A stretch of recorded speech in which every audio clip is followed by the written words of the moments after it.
FPL managers, guys, today we are looking at my game week 16 team selection, and I truly believe this is the best my team has ever lined up this season. Let's get into the video.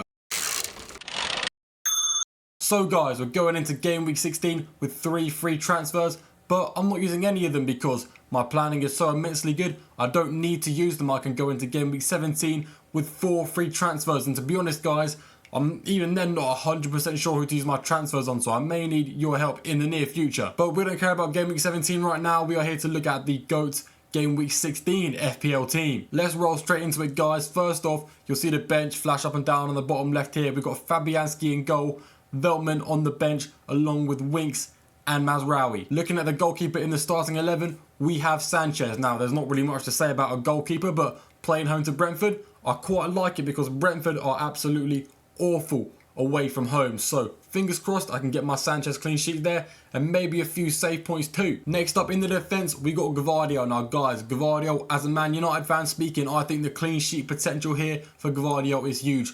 Man United have not been generating many expected goals whatsoever in recent games. Their attack has been very poor. The only worry is that Gavardio might not start. I mean, he did start in the Champions League in the midweek, and he probably will start in the Premier League this week as well. It's just, you know, Pep Roulette is a little bit dodgy, and you can never be too sure and 100% know what is going to happen, but I'm pretty confident he'll start, and I'm fairly confident in the clean sheet as well.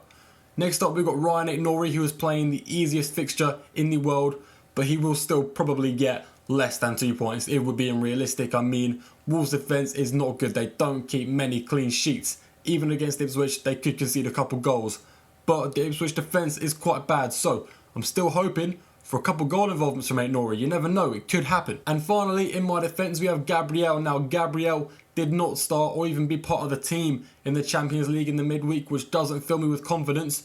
But I do have Veltman playing home to Crystal Palace on the bench as bench cover. It's not bad bench cover. Brighton could keep a clean sheet that game. My only problem with Veltman is that he also hasn't played the last 2 game weeks. So Gabriel and Veltman, both risks for me. They're both 2 defenders with decent clean sheet potential that probably won't end up playing. It's really frustrating. I'm going to end up with Mazraoui playing away to Man City instead. So hopefully, please, one of you, Gabriel or Veltman, please just start for your teams, or I'm going to be mad, okay? I need my points. I brought you in, you both have good fixtures, you know, why can't you play them? Obviously, we want Gabriel to play more because home to Everton for Arsenal is, you know, a very, very likely clean sheet. In the midfield, we have Odegaard. Now, I've owned Odegaard for 2 game weeks. He's been a little disappointing since I brought him in, especially since my other option was Jarrod Bowen, and Jarrod Bowen just got 2 goal involvements last game week. So, Odegaard, you've got some catching up to do, mate. I'm not super worried because Arsenal in the last 2 games have only scored from set pieces, so it's not like Saka's been doing great either.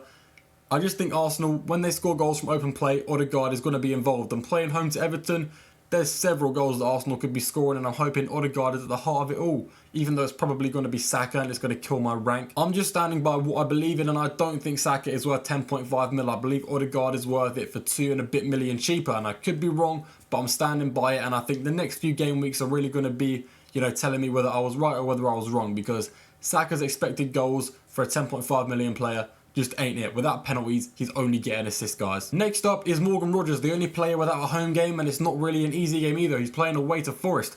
I think Aston Villa are going to score 2 goals in that game, maximum, maybe 1, maybe even 0, but Morgan Rogers is at the heart of that Aston Villa attack. He's a very good player for them. He's obviously going to start, so I expect him to be involved if Aston Villa do end up scoring a couple goals. I think he's going to be benched by a lot of people as well, which I do believe is a mistake. Morgan Rogers is not someone you want to bench just because he's cheap, guys. Morgan Rogers has already scored in some tough games this season. I don't think the fact he's playing away to Forest is going to stop his chance of scoring or getting an assist. So if he's in your team, guys, don't bench him. I know, believe in your guy, okay? He's got decent expected data. Definitely, without a doubt, the best value player in the game at 5.4 million. Although, truth is, the only reason I'm keeping him is that I don't have enough money in the bank to upgrade him to someone better. We're moving on to the 2 big dogs in midfield. Now, guys, technically, Salah is not part of my team this week. If we're being completely honest and thinking about it, his effective ownership is going to be over 100%, which means his points will not positively affect me unless he's my captain. He is going to hurt my rank.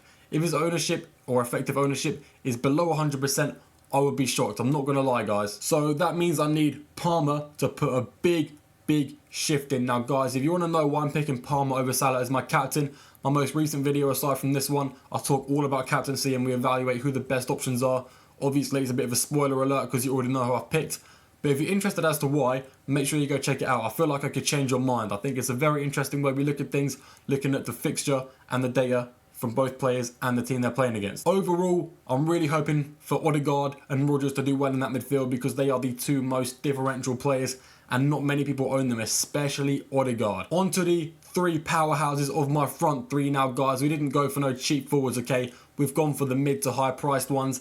The first one, we're starting with the used to be differential, now high owned Isak, which I did predict, by the way, guys. I just want to say, I knew this was going to happen. I knew he was going to get a couple big hauls, then his ownership would fly high. I knew it, I called it. So yeah, follow for more amazing tips. Isak has got 19 points for me in the last 2 game weeks. He is an absolute hero and I am so glad I held him because I was so close to selling him, guys. I didn't think he was going to play that Liverpool game, but he did more than just play it. He got 2 goal involvements. So big thank you to you, Isak, for proving me right. In this game, he's playing home to Leicester. So if he's just got 19 points from 2 hard games, imagine what he's going to do for your FPL team in the easy games, guys.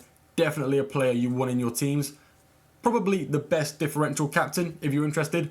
I don't think you should be. I think you should play it safe when you captain this game week. But if you are interested, Isak is definitely the best differential captain. Havertz is also a huge differential for my team, guys. He's not too high owned. Like I said, everyone's using Saka for their Arsenal attack. So if I can get Havertz or Odegaard to outscore Saka, that is going to be huge for me. He did get an assist last game week. Kind of lucky, I'm not going to lie, but I'll take it. He has played 3 games in my team so far and he's got 2 goal involvements, which isn't so bad, but from an 8 million player, I'm just wanting a little bit more, you know, maybe a few bonus points next game week, maybe 2 goal involvements in 1 game. I won't complain. Havertz, you know, do what you want, mate. Score and assist as many as you like. Now, guys, finally, we have Jackson, who I'm only slightly worried about, just because I think he may be very slowly losing his position to Nkunku.